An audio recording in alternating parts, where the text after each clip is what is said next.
Welcome back. You are looking at the Pittsburgh Magazine's new home edition for June, featuring an incredible hidden oasis in our city called Choderwood. Home editor Jessica Sinichak is here to tell us why she chose this whimsical retreat for the cover story. Good morning. Hi, good morning. It's incredible to think that this is here in Pittsburgh. I grew up down the road from Choderwood and I had no idea it was there. It's located right where Allegheny River Boulevard and Washington Boulevard intersect, and there's an industrial parking lot overlooking the river, but behind that parking lot is where Choderwood is located. There's such an interesting story, and maybe perhaps the reason you didn't know it was there was because it was a private residence for a while, was it not? Yes, it used to belong to the lockmaster. The owners, Steve and Jody Noble Choder, live in the house. It's one of a pair of twin brick houses that were built for the lockmasters back in the early 1900s, so that there was someone there continuously throughout the day and night. Over time, it became a private residence. It's so interesting, too, how they kind of tried to reinvent it time after time. They lost their jobs. I think they bought a couple boathouses. Yes, searching Craigslist for houseboats. Right. Both of them lost their jobs around the same time. They were corporate reorged out the door, is how Jody likes to put it. And so they decided Choderwood, which they called it as a joke after a camp that Steve, the owner, went to as a kid. They decided to open it up to the public and begin a new life, opening a bed and breakfast. And yes, the houseboats originally that they found on Craigslist were part of the B&B. Very cool. And they do a lot of weddings there now. Corporate retreats, pretty much everything that you can think of. Unbelievable. Now, also in this edition is, I had to laugh when I saw this, the she shed. What is the she shed? It's something that I need in my life. It sounds like it. It's the alternate to the man cave. A she shed is an outdoor space for the lady of the house where she can go to relax, to work, do whatever she wants to do. Away from everybody else. I think I even read in one of them, it's a space where she can write. She goes out there to write. The one that we have featured in the magazine belongs to Sherry Savage. She's a local author, and she uses that as her writer's retreat. And everything in there is kind of soothing and relaxing and fills her with inspiration. Seriously, this is a she shed? That's the she shed. I would live there. I wouldn't just escape the house to go there. I think I would just move in full time. So are you finding more and more of these popping up?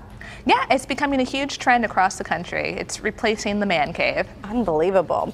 Okay, so we're also talking in this edition of the best new plants for garden, patio, and balcony. And I like how you break this down because not everybody has the same space, especially for people who live in the city. Right. This is a really easy to follow guide. I have a brown thumb, and looking at these plants, I thought, oh, hey, I can do this. This was written by a local garden designer and writer. She introduces the best new plants for your garden that are easy to care for. Some of these plants are fairly deer resistant, which is great in our area. Others are for small spaces, like you said, strawberries and blueberries. If you thought that you couldn't grow those, you can. We talk about how we can do that in small containers. And I know you said you have a brown thumb, so I don't know if you can answer this question, but you said new plants, so are we talking about new varieties? Some new varieties, yes. Every year there's new plants that are introduced and brought onto the market, but Martha kind of breaks it down and talks about the best plants that you can get and that will actually work in your garden. I think we have some video too to show our viewers at home. I mean, these are some hydrangeas, so we know about those. Gorgeous, yes. And we're always learning so much about hydrangeas from Doug Oster. I cannot get mine to grow.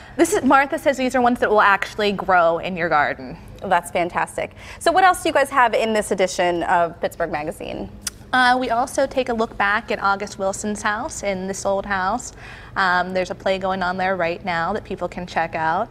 You definitely want to learn more about Choderwood.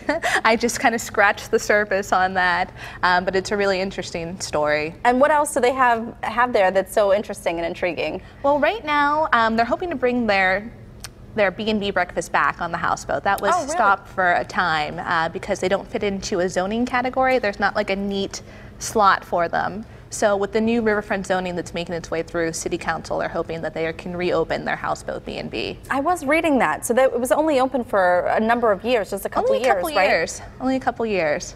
But in the future, they're hoping that they can actually build a tiny house hotel on the property.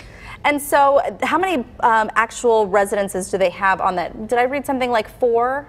Or how many different places can you stay there? Or is it just the one residence? They had the 2 houseboats, but you Okay. can also stay in their home. In their main home. Yes. And they don't live there anymore? No, Or they is it still live there. They still live there, so you can stay in They there. had it on they had it on Airbnb for a time. Well, the pictures are gorgeous, and you certainly give us a reason to read. So thank you so much for coming in. Thank this you for morning. having me on. And you can look for more of these features and more on summer living inspiration in the new Pittsburgh Magazine, home edition, for June. You'll find it on newsstands and online now.